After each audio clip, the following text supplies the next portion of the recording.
Welcome to Boxpred. Thanks for tuning in. Let's talk. Adrien Broner successfully defended his world lightweight title this past weekend by stopping Gavin Rees in the 5th round. And in this video I'm going to be giving my opinion on a couple of the issues that have been raised following this fight. And the first one I'd like to address is the one main question that has arisen, and that is, did Gavin Rees have genuine success in this fight? And the question's also been raised over whether he has somehow come up with a blueprint to defeating Adrien Broner. My answer really is it depends which way you look at this. If you look at it from Gavin Rees' point of view, then yes, he did have some success. He gave it a good go. He had some success early on from his point of view because he was able to use his smaller size as an advantage. He was able to bob and weave his way inside, and he was able to land a few punches. Yes, so from that perspective, he did have some success. In the same way that Cotto had some success against Mayweather. Did he win the fight? No. Did he land a few punches? Yes. Did he pressurise Mayweather? Yes. But at no point did I feel Mayweather was in serious threat of losing the fight and being hurt. I just didn't. So that's that perspective. Now let's look at it from another perspective, and I look at it this way as a boxing observer, and this is the perspective that I take doing these videos for you here on YouTube. I implore you, do not get caught up in one fight and think that that's the be all and end all of it. Some fighters, you can say that fight is a blueprint on how to beat them. Other fighters, you simply can't. Let me explain what I mean. Let's take another fighter, Arthur Abraham, for example. When Carl Froch defeated Arthur Abraham, at the time, Abraham was a powerhouse. Let's face it, he was a guy who went in there and he wore you down and he knocked you out. He was a powerful puncher and he played to his strengths. Carl Froch came along and he thoroughly outboxed Arthur Abraham. And myself included, as many others, declared that that was the blueprint on how to defeat Arthur Abraham. Since then, other boxers have used that blueprint. They've outboxed Arthur Abraham. They've kept him outside, they've frustrated him, and they've gone on to win decisions against him. This is the first question we need to ask ourselves. What type of boxer is Arthur Abraham? And I would argue that he's a very one-dimensional boxer, meaning that he comes forward in straight lines, looks to cut the ring off, pressurise you and knock you out. That's his game. Now, I'm by no means trying to downplay Arthur Abraham. He's had some success of late, and I'm just using him as an example in this instance to make my point clear. So let's look at Adrien Broner, the boxer in question here now, this question. Let's ask ourselves, what type of boxer is Adrien Broner?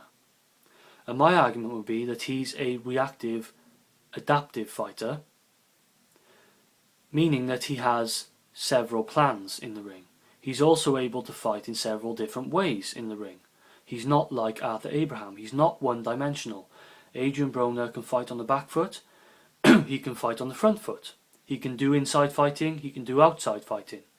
He's quick. He's got different skill sets to his game. And this is the mistake people are making.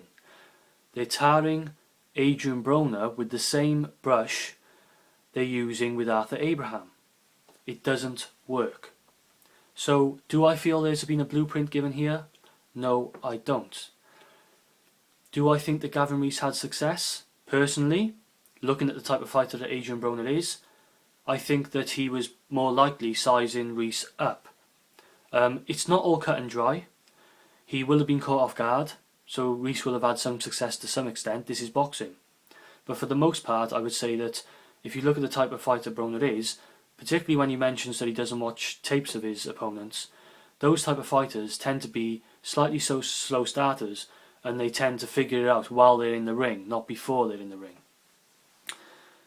So, let's look now at the size issue.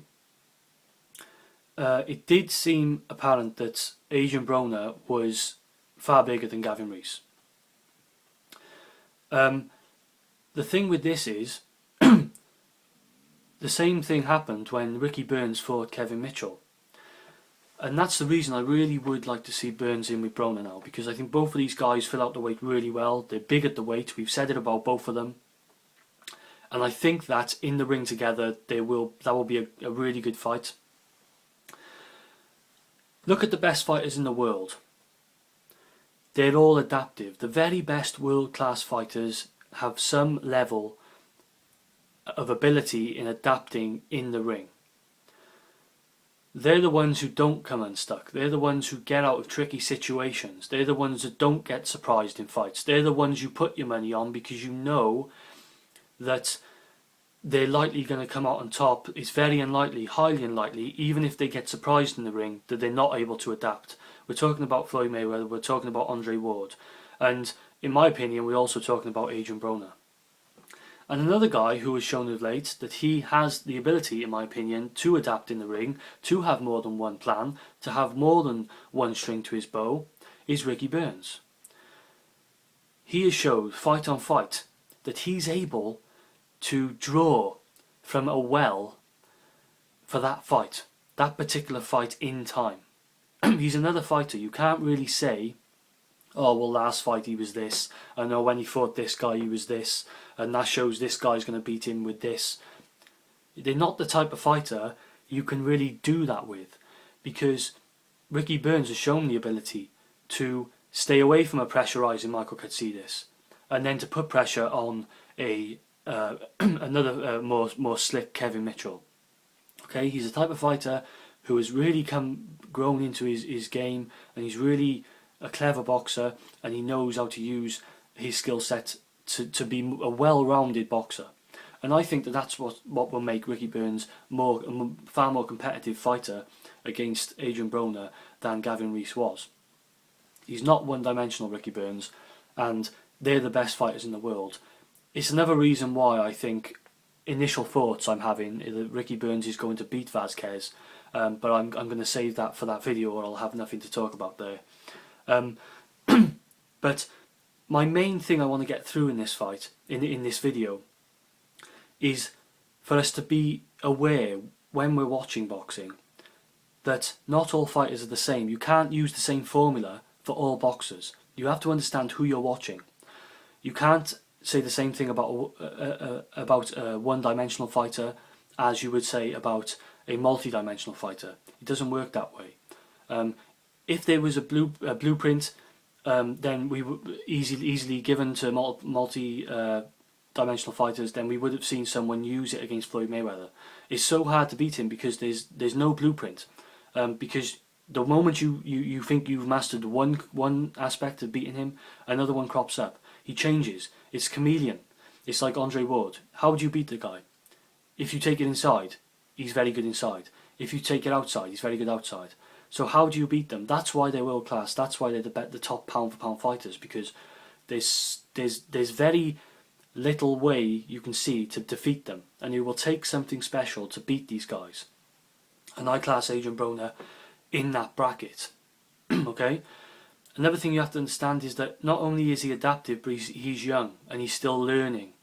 So people who keep going on about the Ponce de Leon fight, you stay in the past.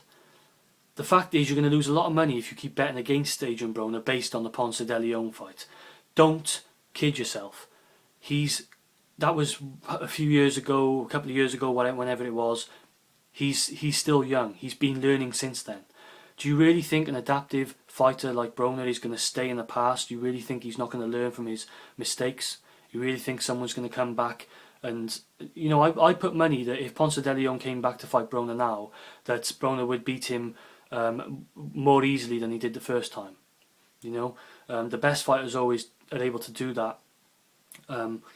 So I've given my 10 pence here.